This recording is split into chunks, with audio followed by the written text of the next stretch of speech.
did a little tutorial over on TikTok on this look and people loved it, so I thought I'd do a full talk through tutorial.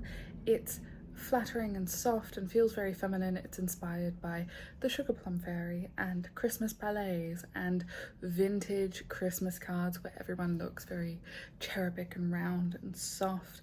I want to look like I belong in a fairy tale. If you do, let's go do the makeup together. I know that I want the eventual finish of the skin to be matte, so I'm going in with the Beauty of Joseon Aqua Fresh SPF as a primer. I wear SPF every day. Whether or not I add another primer really depends on where I'm going with a look. I think some primers serve specific purposes and I think they're worth the cost if they work for you, but on a day-to-day basis I find that really good skin prep is just as good as 90% of the primers I've found in the market. I've gone through 3 or 4 bottles of the NARS Light Reflecting Foundation in Oslo. That is what we're using today because that's what I used in this original tutorial, and I really love the finish of this base. Just massaging it in with my hands and then I'll press it in with a sponge.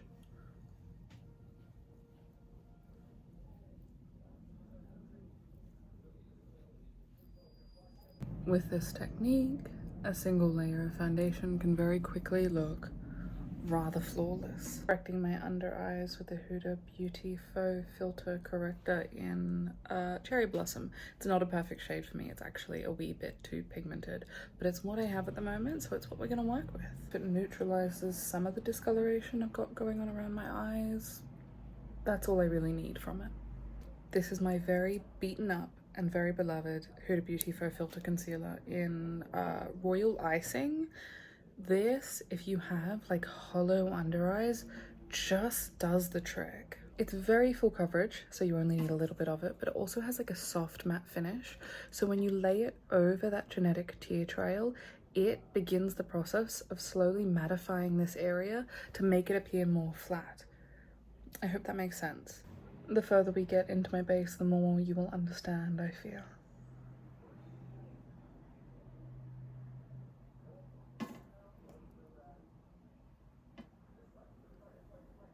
These are the Giorgio Armani Luminous Silk Cheek Tints in 53 and 62. I'm going to mix these to begin my blush concoction. Someone once said on TikTok in my comment section that the way I do blush deserves an award, which is very flattering.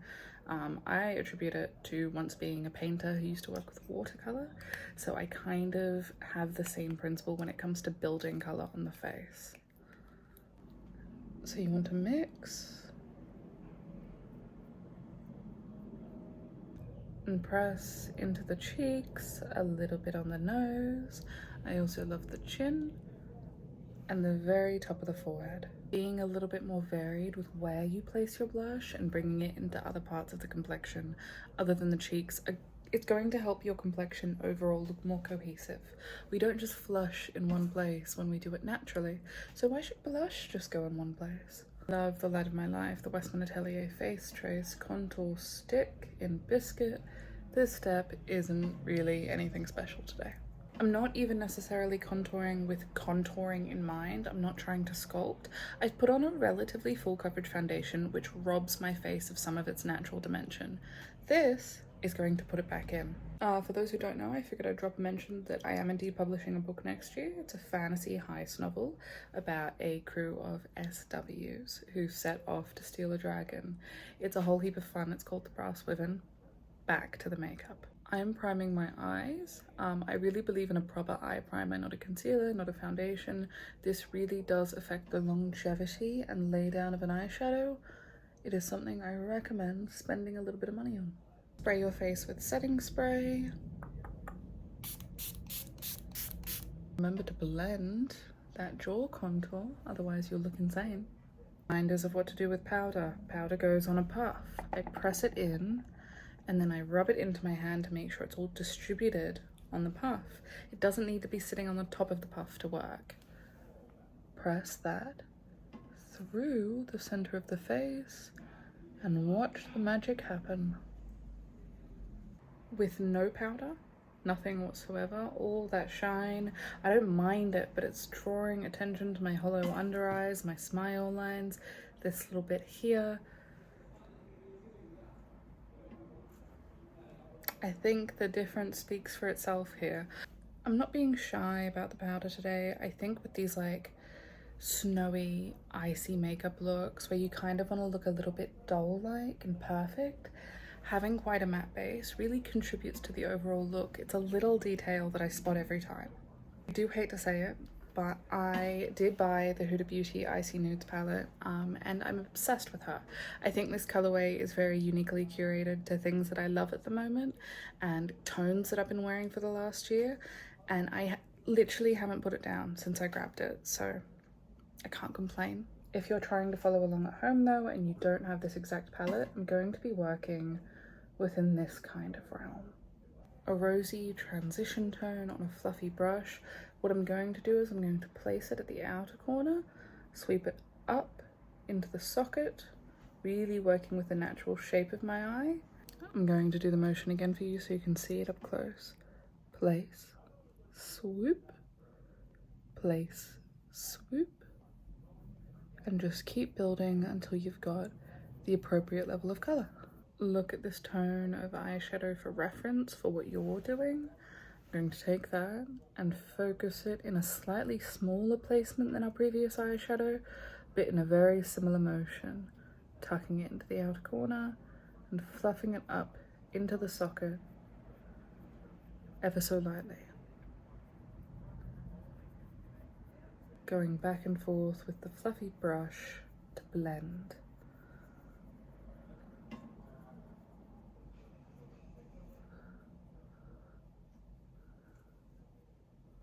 Take a white eyeshadow on this kind of flat shader brush and use it to gently press along the lid, and this should naturally define the lid and the socket without you having to do a full-blown cut crease.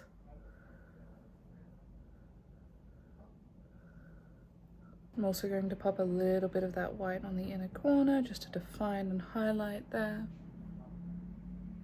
Taking a little bit of this sparkly shade, and on that border between the matte sort of burgundy rose tones and the white, I'm just going to press it right on the ball of the eyelid and feather it out either way. See how much larger and more defined my eyes look? Like they really pop out now.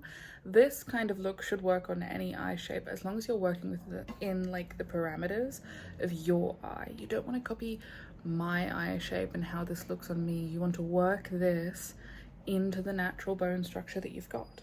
That's why you've got it. Smoking out our two mattes along the outer corner of the lower lash line. You don't look weird with eyeshadow on your eye, you're just not used to it, to quote a friend of mine. I think it would be really easy here to go for a winged liner, and if you love a cat eye, you do you. I'm not going to do that. I'm very inspired for the holidays by vintage Christmas cards where everything is very round and soft. So I think what I want to do is just take a dark brown eyeshadow and press that along the lash line. And this is just going to help define my eye shape even further. A little bit of a shimmery white with a little bit of a violet reflect, just focused in kind of a pinpoint highlight on that inner corner.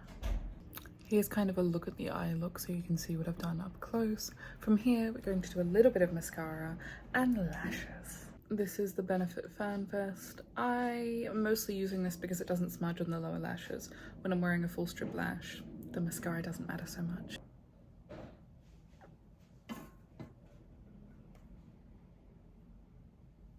These are the Lashbar Pinkfetti lashes. I tried gatekeeping these from my following, but people kept asking, so here they are. These just fit my eyes perfectly. They may not fit your eyes perfectly. Our eyes may not be built the same, but you know when a lash just, you go on, it glues on easy because the curve is just right.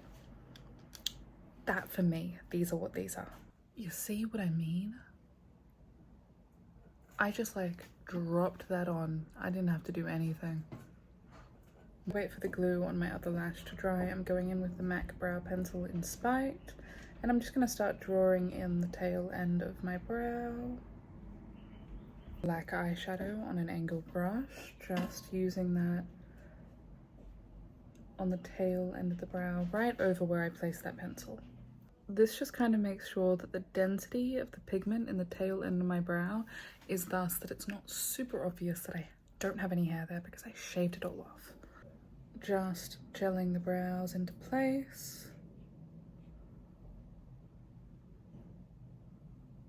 This is the Philly Millie 886 brush. This is Patrick Tar's Just Enough Blush Duo.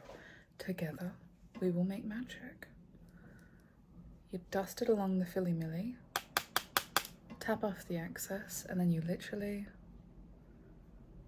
dust it with a feather-light hand, and you get that perfect flush. Hourglass Evil Eye Ambient Lighting Palette. I'm using this color in the corner. It's just a contour powder. Use what you have. And I'm just going over anywhere I placed that cream.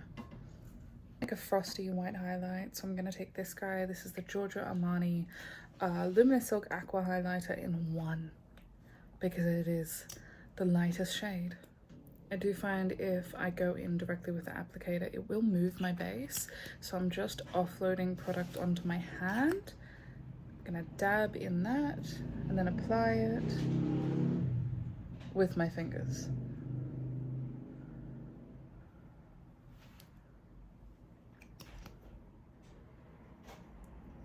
For the lips, I feel like a softer lip is the only way to go for this look. This is the 3CE, I believe it's the Hazy Clay Tint in mauvrown. And I'm just gonna go right in.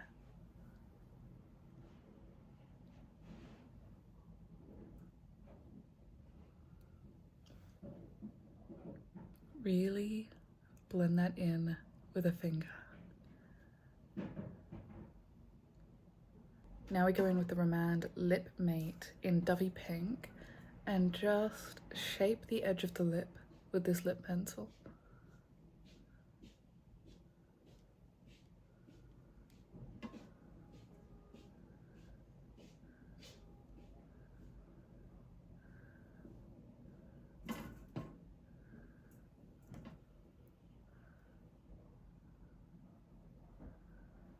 Do you see the magic? That worked on my lips, but we're not done. Not sure the exact name of this formula. I believe it's like the Shine Perfector from 3CE. It's in the shade Coldest, and I'm just gonna take that right on the center of the lip.